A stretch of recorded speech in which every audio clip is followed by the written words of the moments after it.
Lu Chuan's 18th divorce petition. I finally signed it.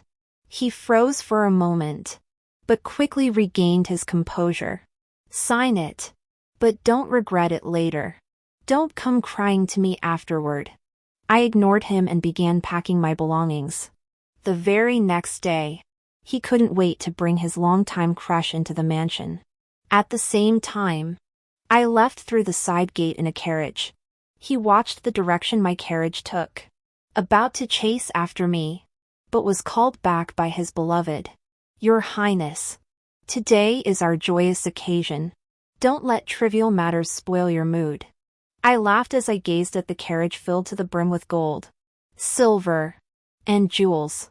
Indeed, I was trivial, merely taking half the region's household fortune with me. When Lu Chuan's men delivered the divorce papers, I was hosting a banquet for the wives of the capital's most powerful families. He seemed intent on humiliating me, instructing the servant to announce before everyone, Princess Consort, His Highness commands you to sign this divorce decree today. The courtyard, once filled with laughter, fell instantly silent. Even the Marquis's wife, who always mocked my small-mindedness at banquets, fell quiet. All eyes turned to me in shock. Yet no one knew how to react. I calculated the date. Today was the 19th. Next month marked the birthday of his beloved Jiang Wanxin. It seemed Lu Chuan intended to expel me from the estate before then. The servant delivering the papers still trembled, fearing my wrath. But I wasn't that quick to anger. Lu Chuan would flog every kitchen servant 30 times if the pastries he sent failed to please Jiang Wanxin's palate. I wouldn't stoop to such things. But how am I supposed to sign the divorce papers when you didn't even provide ink? Go now. The servant breathed a sigh of relief and immediately retreated from the courtyard. I raised my wine cup and smiled calmly at the crowd. I'm afraid I've made a spectacle of myself. This might be the last time I host you all under the prince's name. But the road ahead is long, and we'll surely meet again. An eerie silence settled over the gathering. Some forced smiles as they offered me toasts. Others looked at me with pity, but most were clearly eager to rush home and share this joke. The banquet ended abruptly. I ordered the courtyard cleaned and all wine vessels and dishes stored away in the storeroom. After assigning the remaining tasks, I returned to the courtyard to find someone had arrived. Lu Chuan sat at the stone table drinking. Years of martial training had honed his posture to a perfect straight line. Spring light spilled across the courtyard, dappled through the trees, accentuating his striking, noble features. It seemed I too had once been deceived by this very face when I married him. You're here. Lu Chuan merely glanced at me before instructing someone to bring the divorce papers again. Placing them on the table, ink and brushes lay ready beside them. No more excuses this time. Sign it. He took another sip of wine, his gaze toward me devoid of emotion. I picked up the divorce papers and examined them carefully, my eyes lingering for a moment on the line stating voluntary divorce to return home. To be honest, we were childhood sweethearts. My father was his first teacher. My father was stern and old-fashioned, disapproving of girls going out. So Lu Chuan would send me little novelties every day. Later, war ravaged the land. My parents died, and I became homeless. That's when I met Lu Chuan, who had already joined the army. He was a lowly soldier. I was an orphaned girl.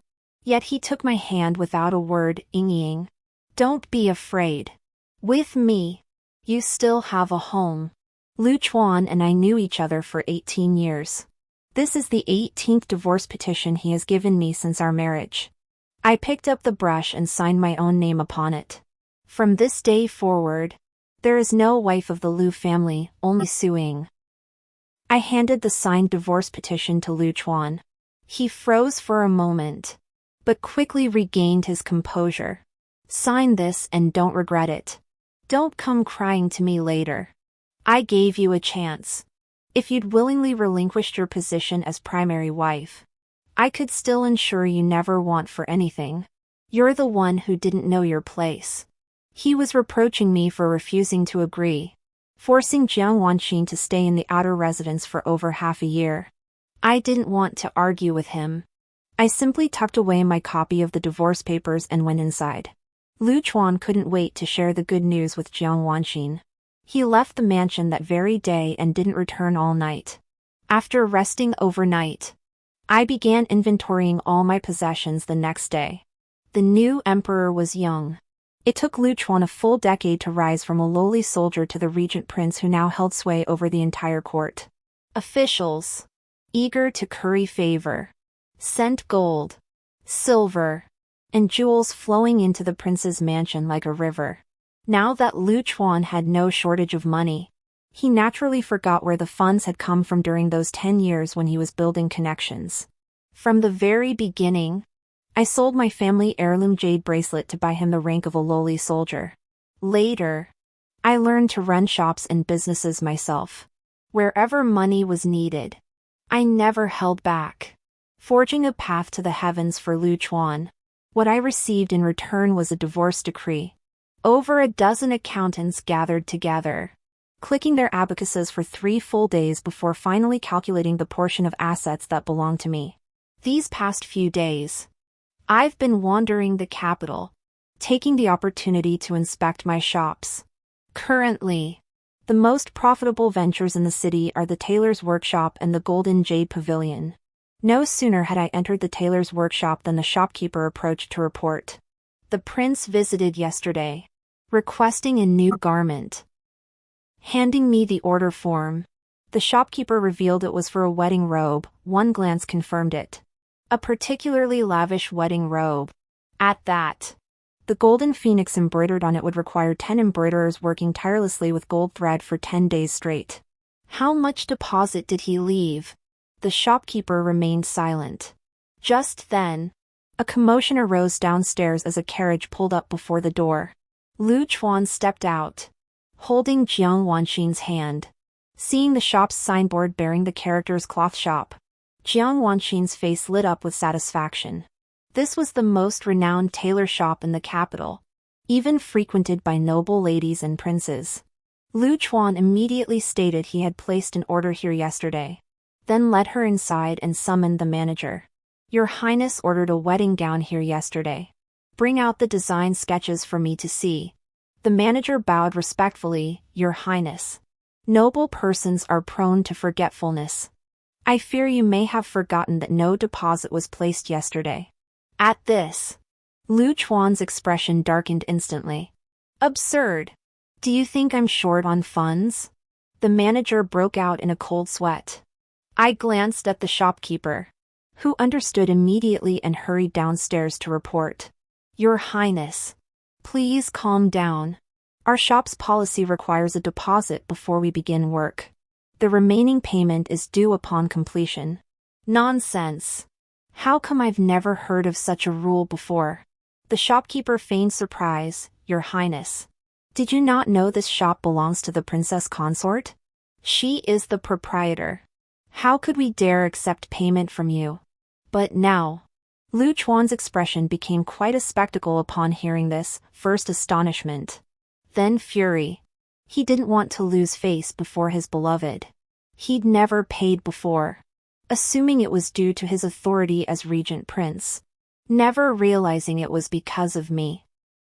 I stood on the second floor observing the commotion below when a voice suddenly spoke from behind me. You don't even know your wife's business? How distant you've grown as husband and wife. How amusing.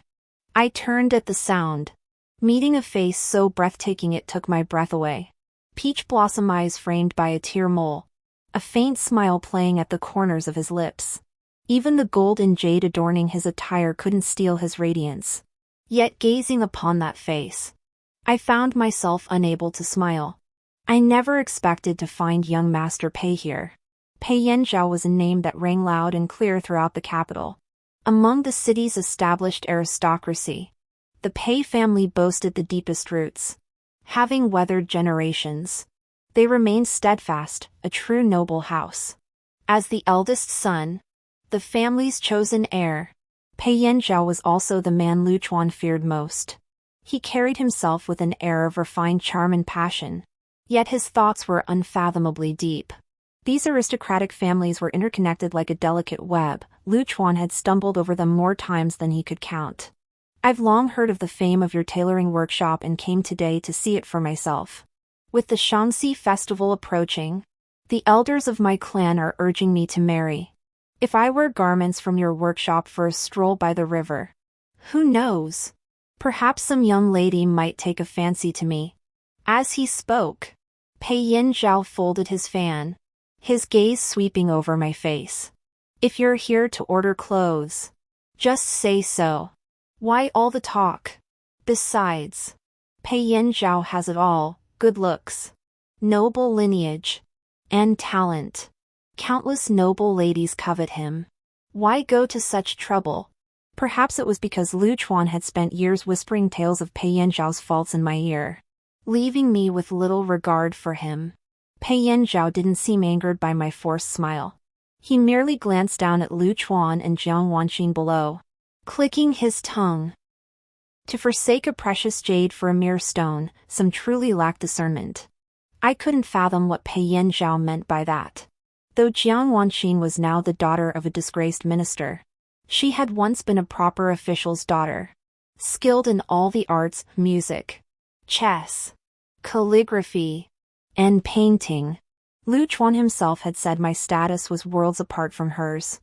I was merely the daughter of commoners, still out in the world doing business.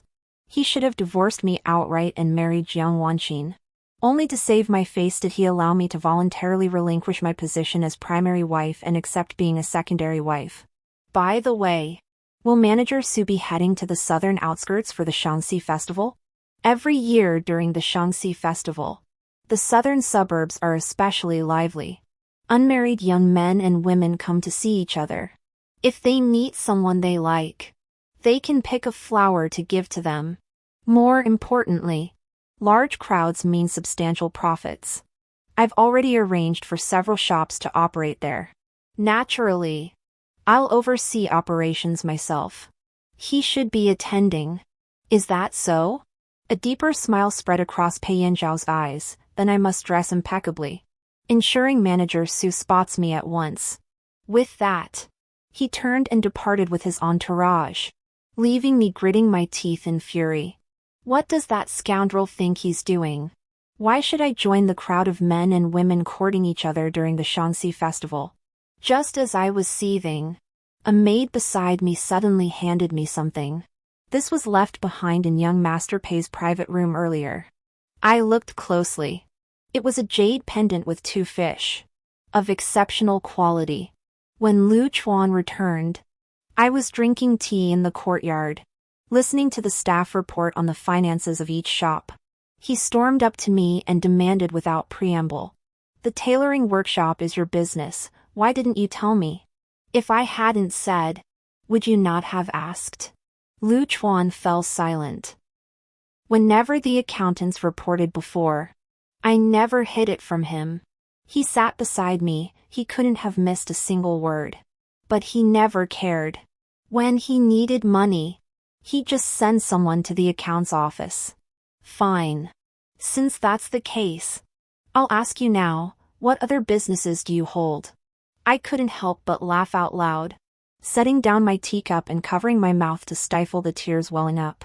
We're about to divorce. Why pry into all this? Lu Chuan was rendered speechless. At that moment, Jiang Wanqin rushed forward, shielding him behind her. Sister, why be so relentless? If you'd read more poetry and books daily, cultivating a refined disposition, you wouldn't be despised by the prince. Jiang Wanqin knew I hadn't read many books, so she relished mocking me on these points. A woman must read to understand propriety. Sister, you spend your days poring over ledgers. The ways of merchants are ultimately vulgar, the learning of petty townspeople. Your constant focus on these matters only brings shame upon the prince. I didn't respond to her words. Instead, I looked at Lu Chuan. Do you agree? Lu Chuan averted his gaze. After a long silence, he spoke slowly. Wanqin has a point. Today is not like yesterday. How fitting, times have changed. No wonder Lu Chuan once supported my business ventures. He said women should carve their own path in the world, that I could pursue any ambition I desired. Later, when the Merchants Guild ostracized me for being a woman, Lu Chuan was beside himself with worry. After rising to Minister of the Secretariat in the capital, his first act was to take me by the hand to meet the guild leaders. Today, your husband will stand firmly by your side. No one shall harm my Yingying in the slightest. The Lu Chuan who once declared women could carve out their own world now speaks of how times have changed. Has the world truly shifted? Or has his heart? Lu Chuan avoided my gaze. I lifted the tea from the table and drank it in one gulp. The bitterness washed over my taste buds. Setting the cup down, I already wore a smile. In that case, please don't let the stench of money on me taint either of you. Goodbye. No need to see me off. Lu Chuan frowned, suddenly remembering why he'd sought me out. Tomorrow, summon the manager of the Golden Jade Pavilion. I intend to host a banquet and need to give advance instructions. Jin Yuji's mine. Since we're divorced, let's keep things clear from now on. If you want to host a banquet, go get a reservation number from the manager.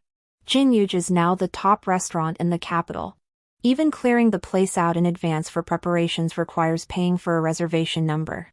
Back then, I could certainly pull strings for Pei Yanzhao to get special treatment. But things aren't that easy anymore. Suing. Don't overstep.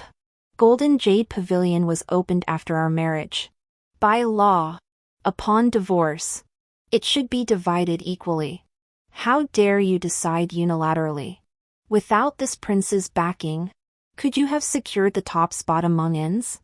I didn't wish to argue with Lu Chuan about whether he had secretly supported him. Instead, I had the maid beside me produce the laws of our dynasty. New policies were enacted recently when spouses divorce with shared assets. The steward's records must be verified. If one party never inspected the shop or knew the ledger entries, the assets belong to the other. At these words, Lu Chuan's face instantly drained of color. Because these new policies were enacted on the 18th, and I signed the divorce papers on the 19th. Your Highness, if you disagree, take me to Shuntian Prefecture. You're being utterly unreasonable. Taking this to court would only bring shame upon yourself. I rose, fixing Lu Chuan with a cold stare as I stepped closer to him. So your Highness believes delivering the divorce papers in front of all these people is showing me respect? The papers haven't even reached the authorities yet. But who among the capital's elite doesn't know Lu Chuan, and I have long been sleeping in the same bed but dreaming different dreams? Lu Chuan remained silent. But Jiang Wanqin tugged at his sleeve, her voice tinged with grievance. The prince clearly offered my sister the chance to become his concubine at first. It was she who refused. Besides, we have nothing to fear if this goes to Shuntian Prefecture. Whispering something in Lu Chuan's ear, she continued. Lu Chuan's expression hardened instantly. Suing.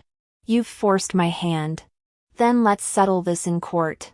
The Shuntian Prefecture officials probably never imagined they'd one day handle the regent prince's domestic affairs. So much so that the officials presiding over the case were trembling with fear, while Lu Chuan and I remained calm and composed. After learning about the divorce and reviewing the petition, Magistrate 1 of Shuntian Prefecture first questioned Lu Chuan. Does the prince know the cash flow of the Golden Jade Pavilion? How could this prince not know? This month alone, the Golden Jade Pavilion brought in 3,500 taels of silver, 36 kitchen staff, front of house waiters. Hearing Lu Chuan rattle off the Golden Jade Pavilion's internal details with such precision, I instantly furrowed my brow. After all, aside from entertaining colleagues, he'd never set foot in the Golden Jade Pavilion, let alone know the exact figures in the ledgers. It seemed the ledgers had been stolen. His Excellency Wang immediately ordered an audit. Lu Chuan, smug and triumphant, shot me a glance. As husband and wife, I never intended to humiliate you like this. You forced my hand. I clenched my fists, about to protest, or at least buy some time, when the auditor suddenly spoke. Your Highness's account doesn't match the ledger. At this, every face in the room paled.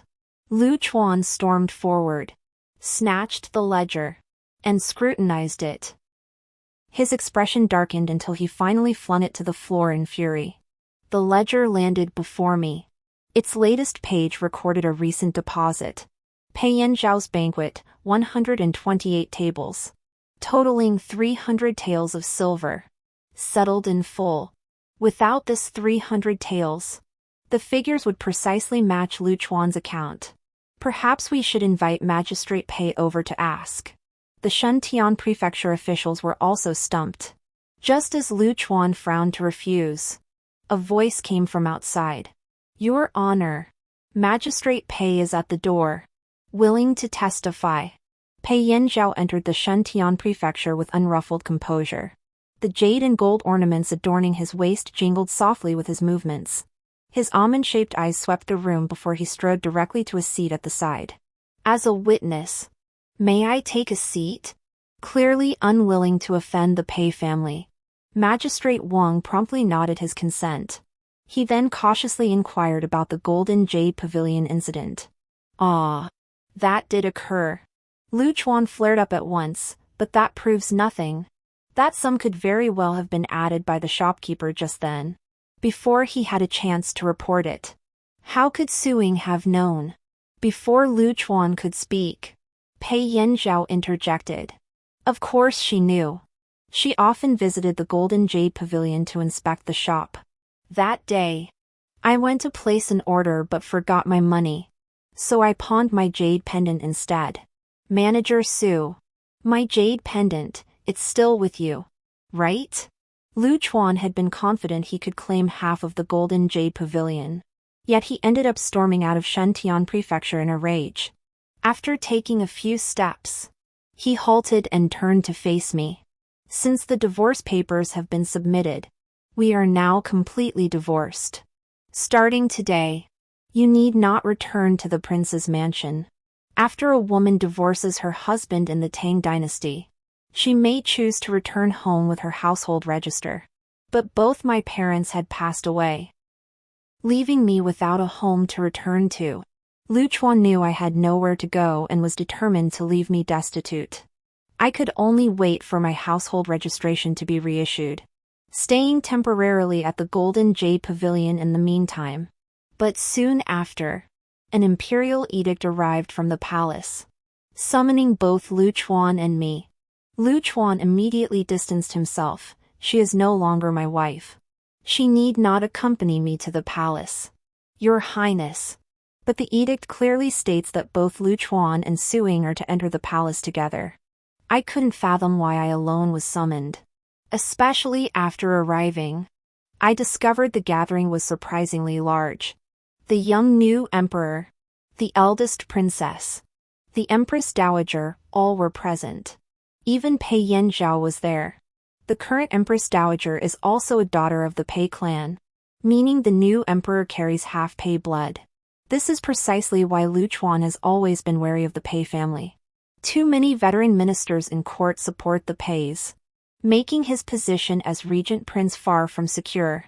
Seated upon the dragon throne, the new emperor waited until everyone had gathered before speaking. I summoned you today to discuss the floods in the south and the barbarian disturbances in the northwest. These matters of state were utterly beyond my comprehension. After listening for a while, I only grasped that unrest had erupted in the northwest. Troops had been dispatched to suppress it. But the floods in the south also needed addressing, yet there was no money left. I hear Suing has been a merchant for many years. The Empress Dowager's gaze fell upon me, her meaning unspoken. I had contributed funds before, without even needing to enter the palace. Lu Chuan would simply declare in court that the regent's household was willing to contribute. Afterwards, he would have me raise the funds, allowing him to reap the glory. Since the Empress Dowager herself had spoken, I knelt with a thud. This humble subject willingly offers 3,000 taels of gold. No sooner had I spoken than Pei Yanzhao stepped forward. The Pei family also pledges 3,000 taels of gold. The Empress Dowager responded with repeated approval. Then turned to Lu Chuan, my minister. What of you? I bit my lower lip, struggling to suppress a laugh. I hear you have already divorced. Then, Lu Chuan hadn't anticipated being called upon, but having always stepped forward in the past, he couldn't very well cower like a turtle now. What would become of the regent prince's reputation? Your servant is also willing to contribute 3,000 taels of gold. Damn it. I should have quoted a higher price. With the disaster relief funds secured, I thought my role was done. Yet Pei Yanzhao stepped forward once more. Your Majesty, Su Ying is devoted to her country and family. I understand her parents passed away early, and after her divorce from the regent prince, she has no registered household. I propose bestowing a generous reward upon Su Ying. Reasonable. In that case, confer upon Su Ying the title of second-ranked county princess. The immense surprise landing on my head left me slow to react.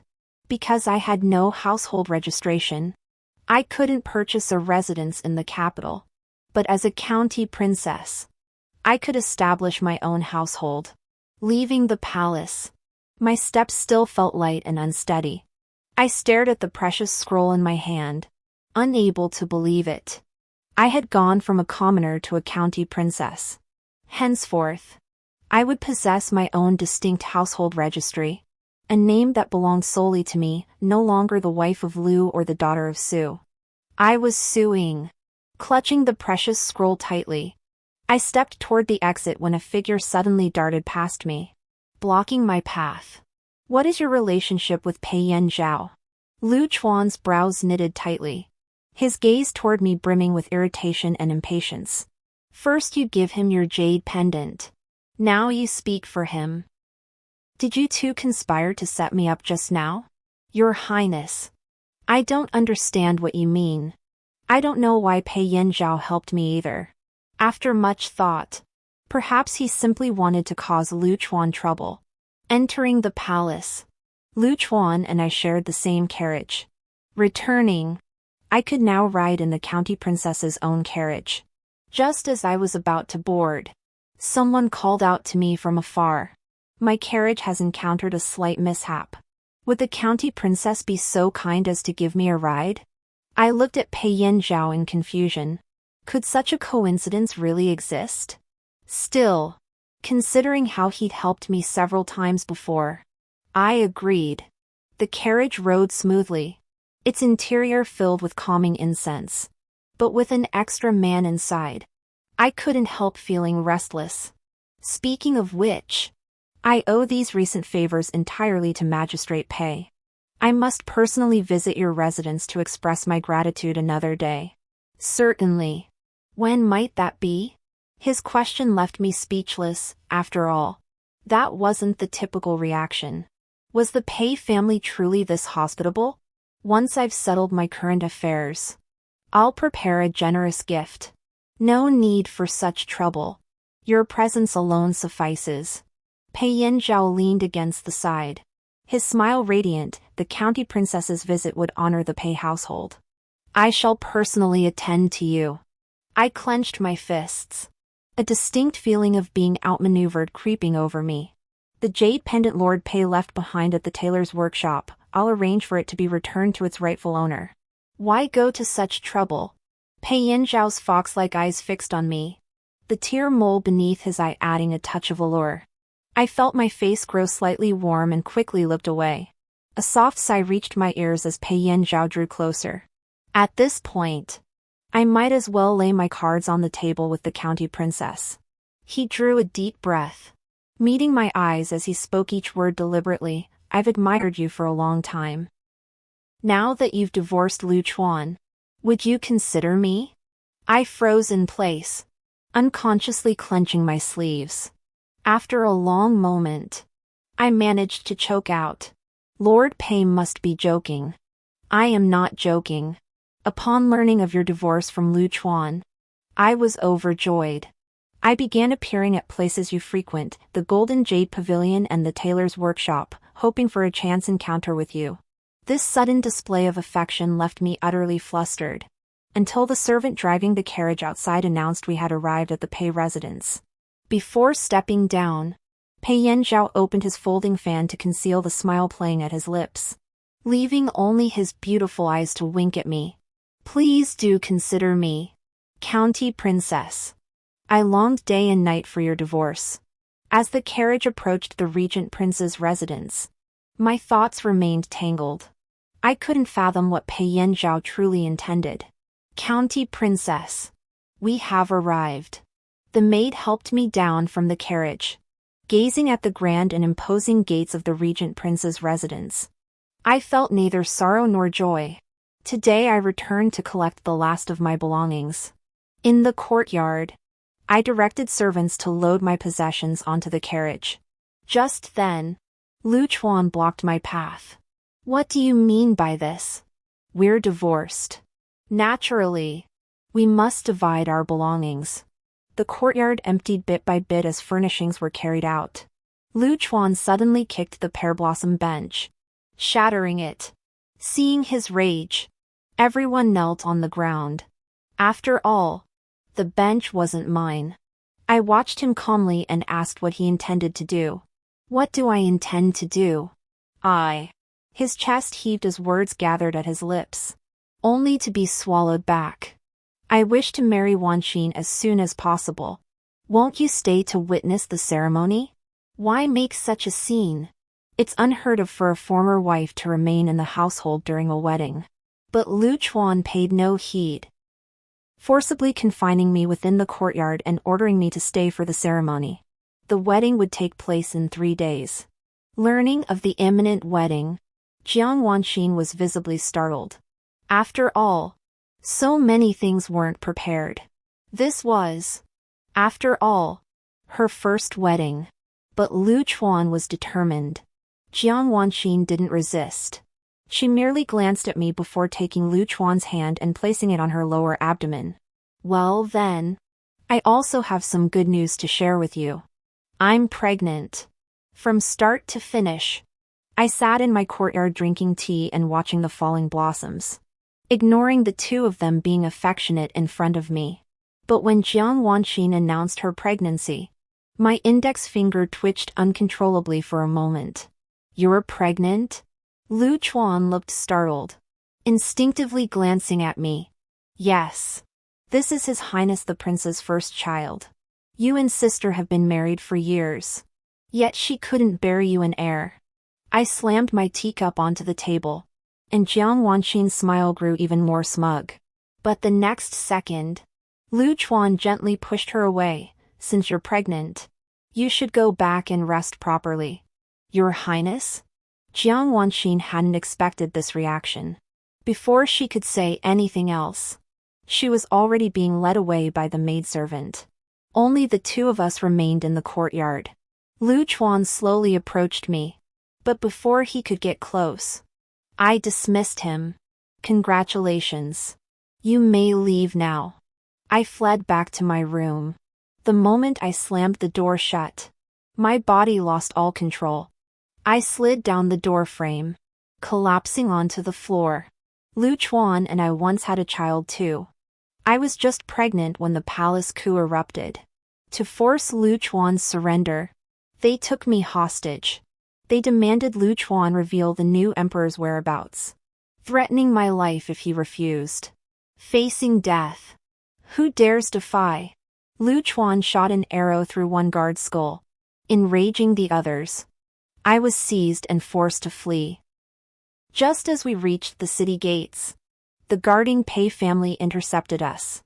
When discovered, I lay collapsed in a vegetable cart, blood flowing freely from my lower body. After days of hiding and starvation, I lost my child. As consciousness faded, I felt someone take my hand. Don't be afraid. I'll take you away. A tear slipped from my eye. Speaking became difficult. Yet I insisted, where is Lu Chuan? I thought Lu Chuan would come to rescue me. But he abandoned me. turning instead to protect the new emperor and smoothly ascending to regent. Later, he consoled me, Ying, we'll have other children. Faced with the choice between family and country, I had to give up one. Don't blame me. As regent, Lu Chuan was too busy to comfort me after losing our child. After the opposing faction was imprisoned, Lu Chuan oversaw the confiscation of their property.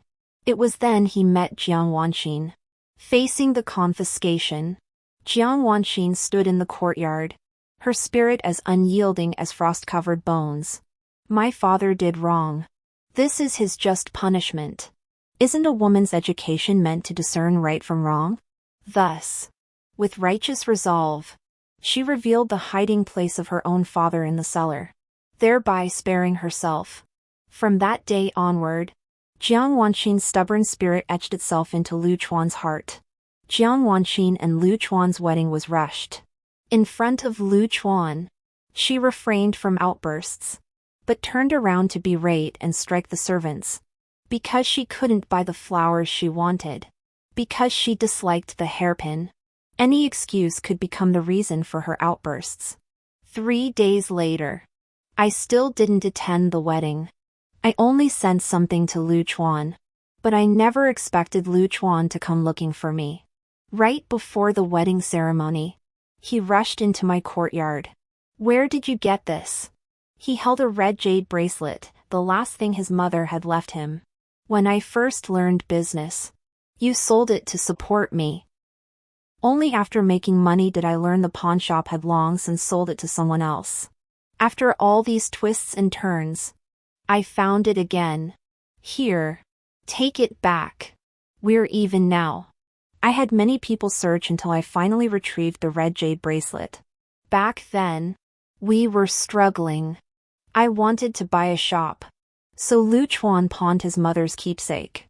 Later, I learned he'd been injured then too, hiding it from me. I asked why he didn't use the money for medicine, but he just smiled at me. Ying is the most important thing to me. No one compares to her. I'll always support you. Go do what you want. Lu Chuan stared at the red jade bracelet, silent for a long time. I stood up to bid him farewell. I won't attend the ceremony. Jiang Wanqin probably doesn't want to see me either. Lu Chuan, I'm deeply disappointed. Every time I see you, I remember the sweet times we shared. I thought you felt the same. But now I realize that wasn't the case at all. His gaze turned increasingly disgusted, his irritation mounting. He stood too high now, a regent with power reaching every corner. Yet at aristocratic banquets, his eyes still drifted involuntarily toward the noble families. That innate, cultivated nobility was what Lu Chuan secretly envied. So he grew to despise his former self, loathing the hardships endured climbing to his current position. After returning from that banquet, Lu Chuan sought every method to smooth away the thick calluses on his hands, yearning to decide others' fates with casual conversation like those he observed. He despised himself, and equally despised me, his first wife who stood by him through the rags. You think you've become a dragon among men, but seeing me only reminds you of your days as a lowly rat. That's why you adore Jiang Wanqin, a former noblewoman who idolizes you. A wife well read in literature would surely outshine me, who only knows how to manage accounts. Most importantly, by casting me aside, you'd cast aside your own rat-like past entirely. Lu Chuan stood frozen in place. I stared at his crimson wedding robes and found it laughable.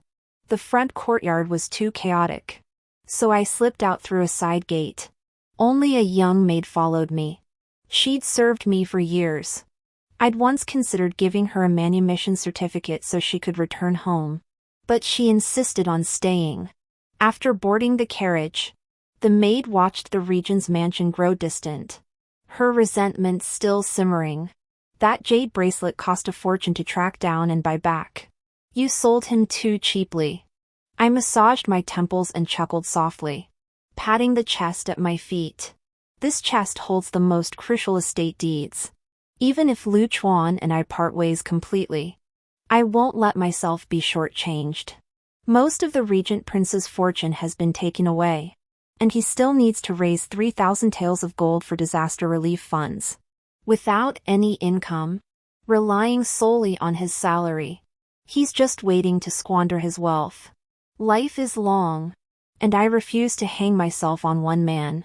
I haven't enjoyed my blessings enough in this lifetime. After moving into the county princess's residence, I set about decorating it, arranging the interior to my liking. While settling accounts, a servant reported that some items had been returned. The jade pendant engraved with the Pei family crest lay before me, and I couldn't help but sigh. Lord Pei declined to accept it, leaving only a note. I lifted the note tucked beneath the jade, finding just one line written. Precious jade and gold are but vulgar things. How can they compare to a lovely lady's smile? But if I don't return this vulgar thing, I truly can't smile. Additionally, Lord Pei inquired when the county princess, now established in her own household and new residence, planned to host a banquet. He assured me he would attend without fail. I rubbed my temples and dismissed them for now. Hosting a banquet wasn't something I hadn't considered, after all.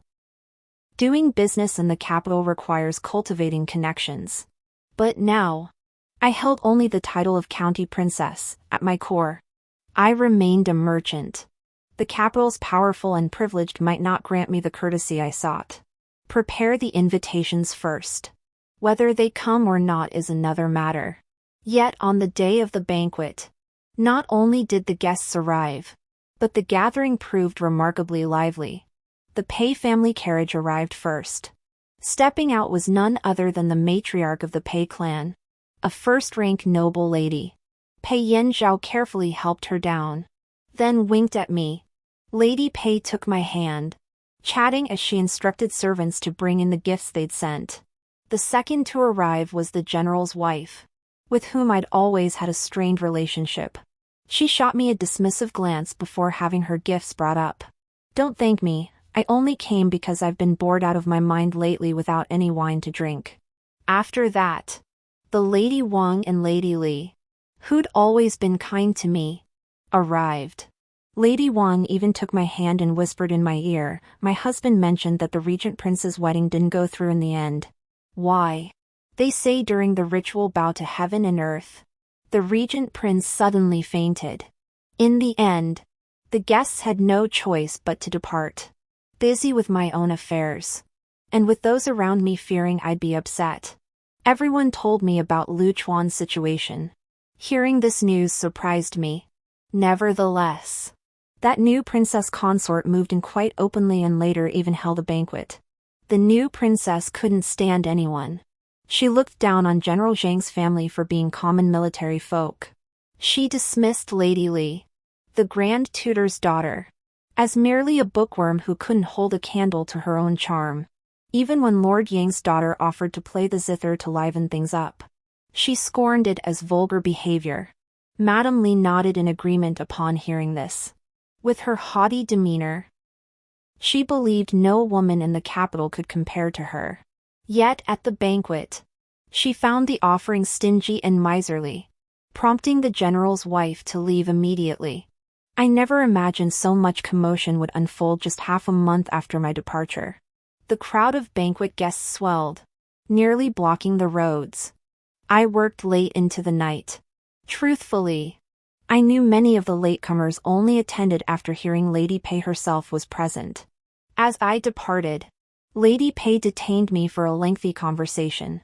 "Our son, Yan Zhao, often praises you at home, how you break conventions and act with decisive efficiency. Do visit the Pei residence more often when you have time." Her words made my face flush. After helping her into her carriage, I watched until she was out of sight before turning to return home. Before turning away, I caught a glimpse of a figure not far off. It was Lu Chuan. He must have been standing in the shadows by the wall for quite some time, and the gatekeeper hadn't noticed when he arrived.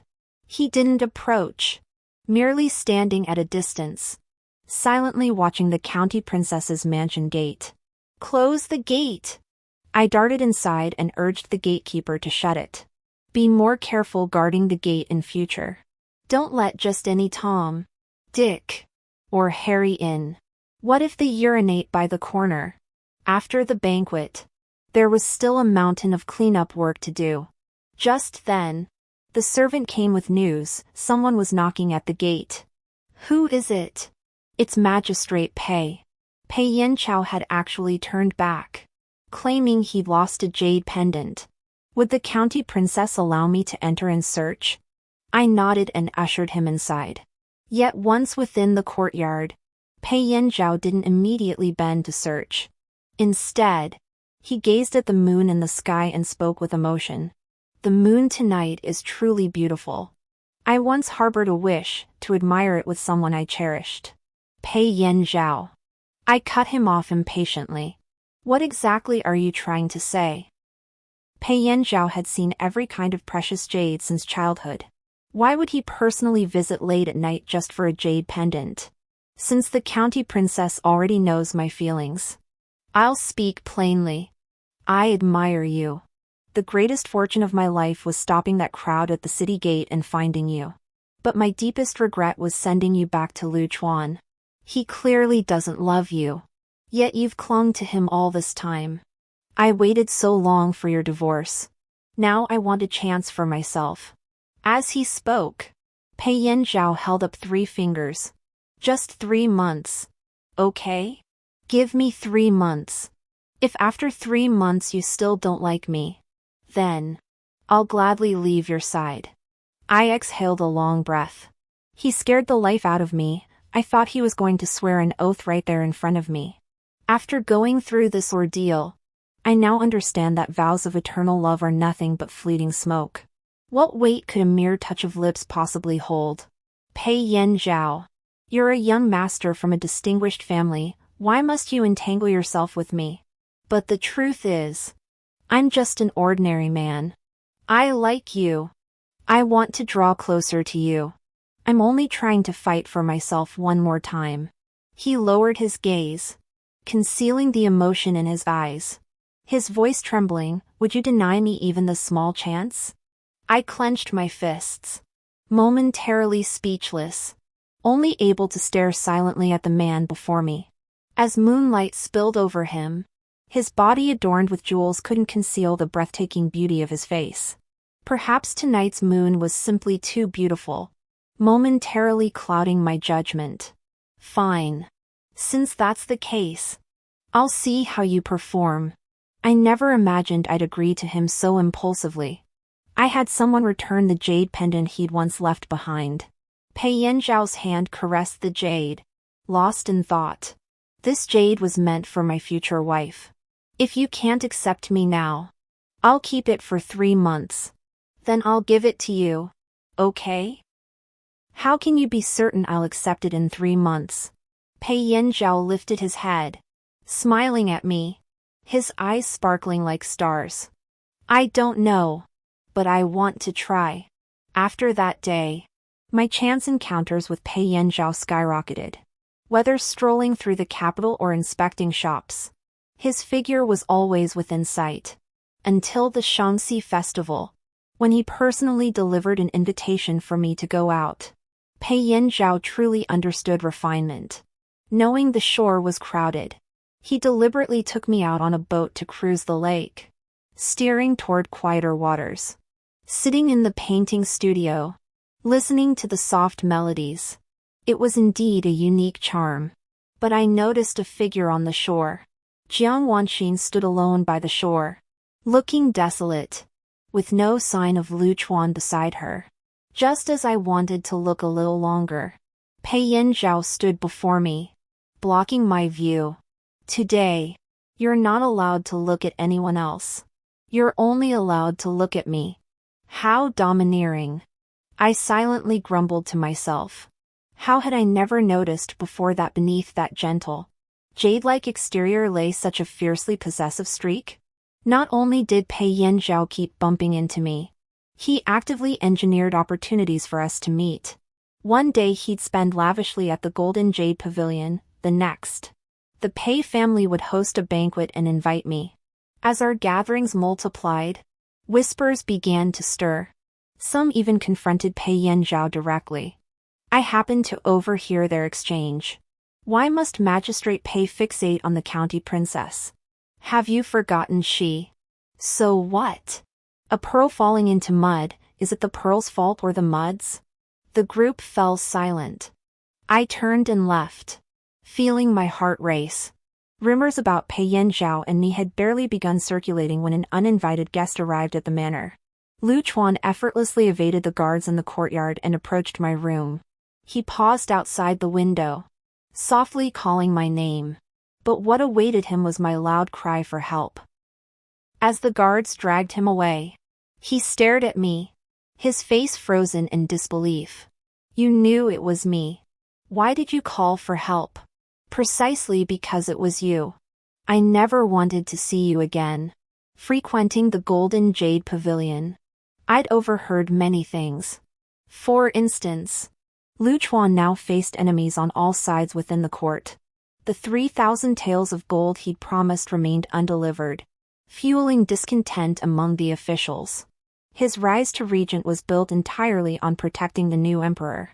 But as the emperor matures, his wolfish ambitions are becoming clearer. Besides, Lu Chuan isn't the only capable minister in the capital. The factional strife is growing more intense. Many of Lu Chuan's followers are growing impatient, frequently stirring trouble in the capital. Some have even dared to stage open rebellion. The moment he received the news, Pei Yanzhao came to see me first. Don't go out tonight. Have every torch lit. No one rests. Stay guarding the courtyard. Under no circumstances let anyone in. He instructed me meticulously, and only then did I notice he was dressed in a military officer's attire today. Before he left, I finally couldn't help but call out to him. Will you be in danger? He took 2 steps, then turned back to look at me. With you saying that, I will certainly protect myself tonight. The palace struggles seem to have little to do with ordinary people. While everyone slept, the palace was already in utter chaos. I sat anxiously in the courtyard, keeping watch all night long, until news arrived the next day. The rebels behind the palace coup had all been executed. This palace coup was led by Lu Chuan's most trusted subordinate, so it came as no surprise that Lu Chuan himself was branded a rebel and stripped of his title on the spot. The series of factional struggles gradually drew everyone into the fray. Sitting in the Golden Jade Pavilion, I listened as the high-ranking officials discussed the palace affairs. Which minister had been promoted today? Who had fallen out of favor with the emperor? That emperor, though young, possessed a remarkably shrewd mind. Lu Chuan's former subordinates were being executed one by one, or had their families confiscated and were exiled. He grew increasingly isolated within the capital. Even his past act of bailing out Jiang Wanxin was dug up again. Jiang Wanxin, as the descendant of a convicted minister, was taken away once more. This time, even Pei Yanzhao was powerless to protect her. In less than half a year, tensions in the capital grew increasingly fraught, and I began to entertain thoughts of withdrawal. I had originally come to the capital with Lu Chuan, but my true desire was to go to Jiangnan. Once this thought took root, it grew steadily in my mind. Finally, one day, I resolved to head south to pursue business. I asked those around me, whoever wished to stay in the capital could leave with their indenture papers. Many still chose to follow me. As I departed, I looked back at the capital, this place where I had spent so many years. Having experienced too much here, I longed for a different life. Just as I turned to board the carriage, I heard someone calling my name. Where are you going? Pei Yanzhao rode out on horseback, urgently chasing after me. We had agreed to give him 3 months. But later, life got too busy, and the matter seemed to fade away. Are you going to Jiangnan? I'll go with you. I stared at him in astonishment. Are you joking? I'm not joking. As long as you don't reject me, I'll follow you anywhere. He pulled something from his palm, the jade pendant. If you accept me, I'll follow you to the ends of the earth, through fire and water. After a long silence, I finally took the pendant from his hand. In that case, you may travel with me. The end.